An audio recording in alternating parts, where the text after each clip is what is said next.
नमस्ते। मैं निगोस्कर BS, Karmaveer Bhaurao Patil college Vashi, Navi Mumbai, विषय हिंदी। आज हम कक्षा 12वीं के लिए जो व्यावहारिक हिंदी, इसमें पाठ क्रमांक 14 जिसका नाम है पल्लवन और उसके लेखक है डॉक्टर दयानंद तिवारी जी। तो दयानंद तिवारी जी इस पल्लवन पाठ के माध्यम से हमें कुछ बातें पल्लवन के बारे में बतलाना चाहते हैं।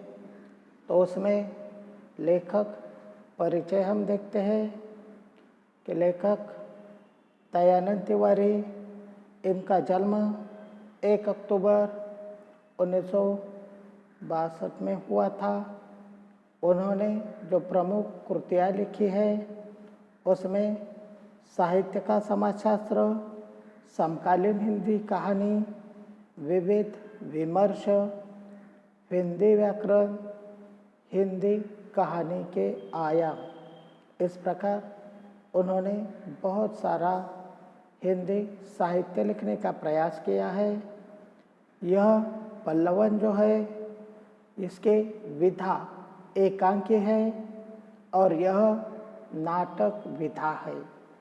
इसमें प्रमुख पात्र है अध्यापक, रोशन, प्रतीक, शीतल, गौरांश, कदीम, तन्वी, मितवा और गीत। तो इस प्रकार यह पात्रों के माध्यम से वह पल्लवन क्या होता है, पल्लवन की उपयोगिता क्या है, यह बतलाने का प्रयास कर रहे हैं। तो साहित्य शास्त्र में पल्लवन लेखन उत्तम साहित्यकार का लक्षण माना जाता है। पल्लवन अर्थात किसी लोकोक्ति, उद्धरण, सूक्ति आदि का विस्तृत वर्णन करना। प्रस्तुत पाठ में पल्लवन लेखन के विविध अंगों और नियमों को स्पष्ट करते हुए व्यावहारिक हिंदी के विभिन्न क्षेत्रों में उनकी उपयोगिता पर प्रकाश डाला गया है। तो अब हम इस पल्लवन, इसका अर्थ होता है फैलाव या विस्तार। जब किसी शब्द, सूक्ति, उद्धरण, लोकोक्ति, गद्य या काव्य पंक्ति आदि का अर्थ स्पष्ट करते हुए दृष्टांतों, उदाहरणों द्वारा इसका विस्तार किया जाता है तो उसे पल्लवन कहा जाता है। यानी इस प्रकार पल्लवन जो है वह उसके कुछ बिंदु माने जाते हैं। पहले तो हमने देखा है कि पल्लवन किसी शब्द, सूक्ति, उद्धरण, लोकोक्ति, गद्य या काव्य, इसका विस्तार किया जाता है।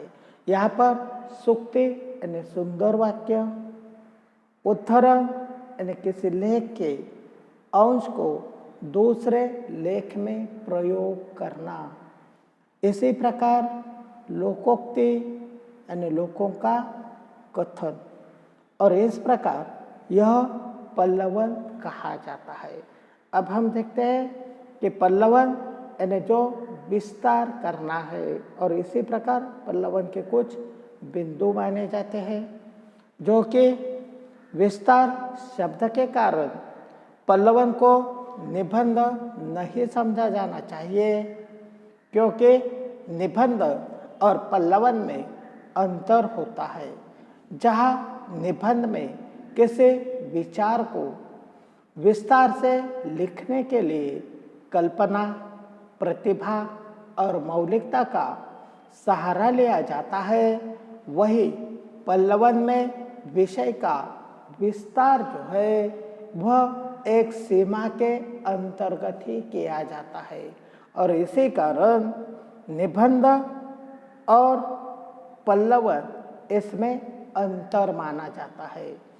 पल्लवन की कुछ विशेषताएं होती है और पल्लवन के लिए भाषा ज्ञान के साथ साथ विश्लेषण, संश्लेषण, तार्किक क्षमता, अभिव्यक्तिगत कौशल्य इनकी भी आवश्यकता होती है। पल्लवन में भाव विस्तार के साथ जो चिंतन का भी स्थान होता है और प्रथम दृष्टि में किसी सूक्ति आदि का सामान्य अर्थ ही समझ में आता है, परंतु जैसे जैसे हम उस सूक्ति विशेष को ध्यानपूर्वक और बार बार पढ़ते हैं तो उसमें निहित गूढ़ अर्थ स्पष्ट होने लगता है। पल्लवन के लिए यह पल्लवन करते समय हम विस्तार तो करते हैं, दूसरा है पल्लवन के लिए दिए गए वाक्य जो है वह सामान्य अर्थ वाले नहीं होते, क्योंकि हमने देखा था कि जैसे जैसे उस विचार को हम उसके अंत तक जाने का प्रयास करते हैं तो उसका गहरा अर्थ हमारे ध्यान में आ जाता है। पल्लवन में अन्य मुक्ति का विस्तार भी नहीं जोड़ना चाहिए। क्लिष्ट शब्दों का प्रयोग न करें। क्लिष्ट यानी जो कठिन शब्द है, ऐसे शब्दों का प्रयोग हम पल्लवन करते समय न करें। पल्लवन करते समय अर्थ भाव को एक सूत्र में बांधना आवश्यक है। उसी के साथ साथ विस्तार प्रक्रिया अलग अलग दृष्टिकोण से प्रस्तुत करनी चाहिए। यानी जिस सूक्ति, उक्ति या पंक्ति के लिए हम पल्लवन कर रहे हैं उस पल्लवन के लिए पूरी दृष्टि से अलग अलग दृष्टिकोणों से उसे प्रस्तुत करने का प्रयास करना चाहिए। पल्लवन में भावों, विचारों को अभिव्यक्त करने का उचित क्रम हो। यानी पल्लवन करते समय हमारे भाव और जो विचार हम व्यक्त करने वाले हैं उसे हम अभिव्यक्ति कहते हैं, उसे उचित क्रम हो। यानी एक के पीछे एक विचार आना चाहिए, एक विचार की श्रृंखला दूसरे विचार से जुड़ी हुई होनी चाहिए। और इसीलिए पल्लवन में विचारों को अभिव्यक्त करते समय उसे उचित क्रम होना आवश्यक होता है। उसमें वाक्य छोटे छोटे हो जो अर्थ स्पष्ट करे। भाषा का सरल, स्पष्ट और मौलिक होना अनिवार्य है। यानी पल्लवन करते समय हमारी भाषा जो है वह सरल, मौलिक यानी अच्छी भाषा होना आवश्यक है। इस पल्लवन में आलोचना तथा टीका टिप्पणी के लिए कोई भी स्थान नहीं होता। यानी हमारा ही कहना सच है, मैं जो कहता हूँ वही सच है, ऐसा करने के लिए कई बार लोग दूसरों पर टीका टिप्पणी करके अपने विचार को आगे बढ़ाने का प्रयास करते हैं। लेकिन पल्लवन में हमें इस प्रकार टीका टिप्पणी के लिए कोई भी स्थान नहीं होता।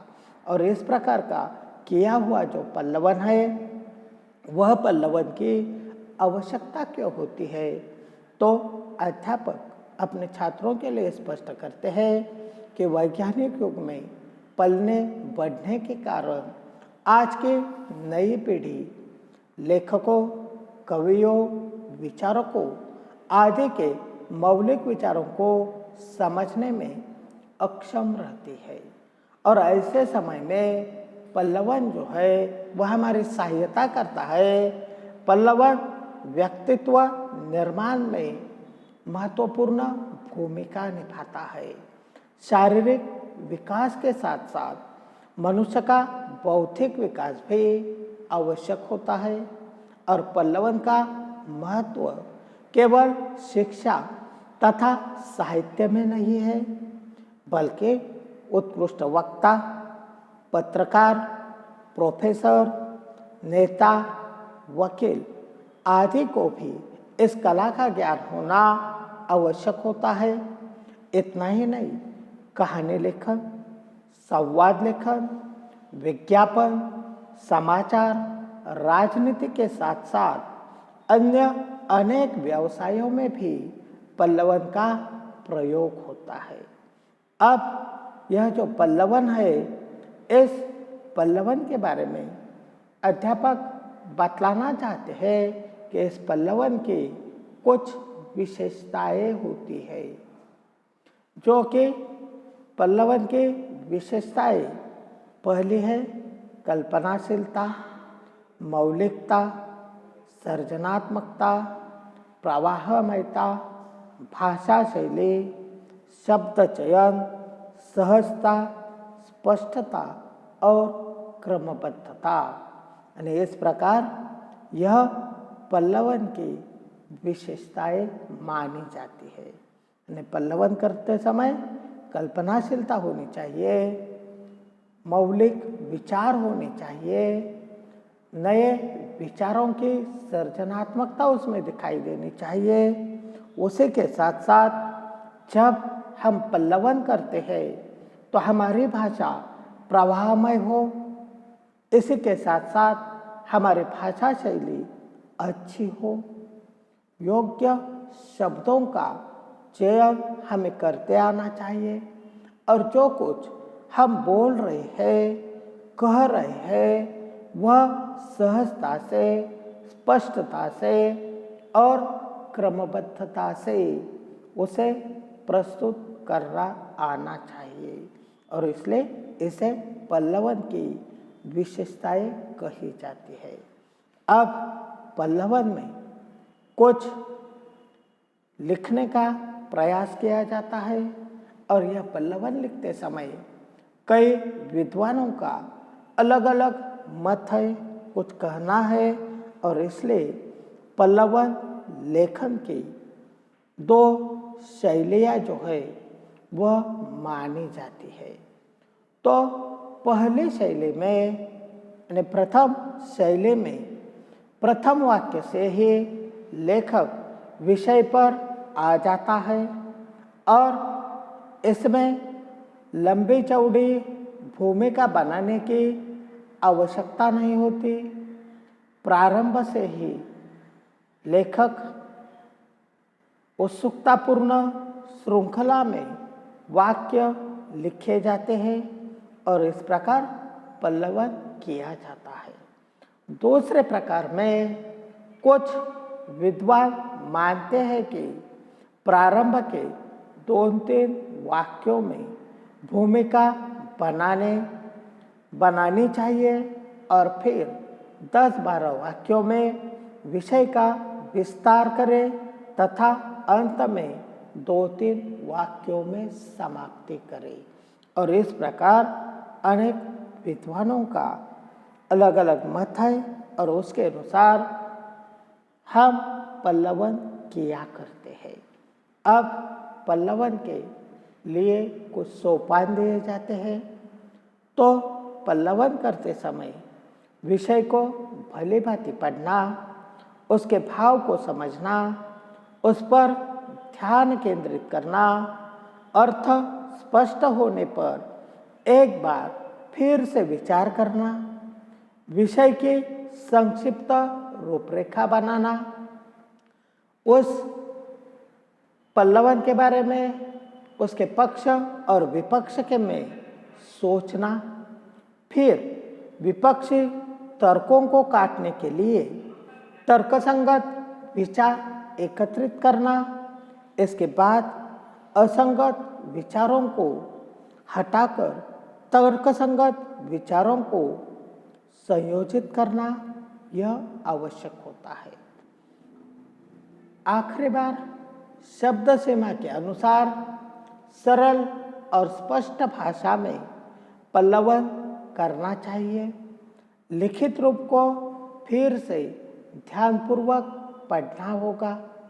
पल्लवन विस्तार में और सदैव अन्य पुरुष में पल्लवन को लिखा जाता है। पल्लवन के लेखक के मनोभावों का विस्तार और विश्लेषण किया जाता है।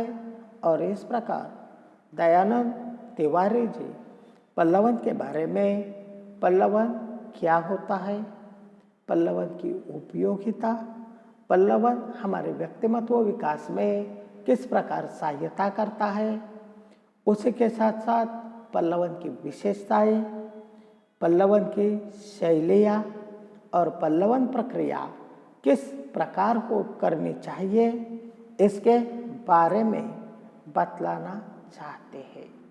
हम यहीं पर रुकते हैं। धन्यवाद।